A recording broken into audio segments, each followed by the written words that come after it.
Pinuri ng netizens ang kabutihang ipinamalas ng isang 3 taong gulang na bata mula sa General Santos City.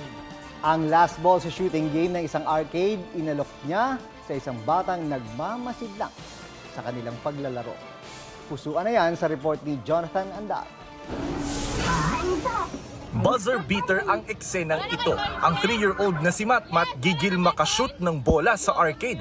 Down to the last ball, napansin niya ang isa pang bata at hindi nagatubiling ialok ang huling bola. Yan ang free throw para sa bagong kaibigan with cheer pa.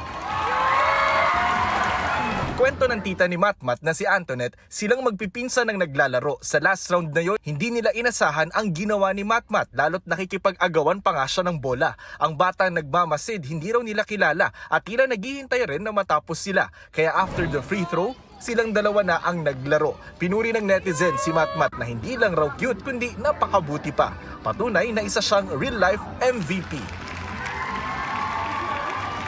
Jonathan Andal nagbabalita para sa GMA Integrated News.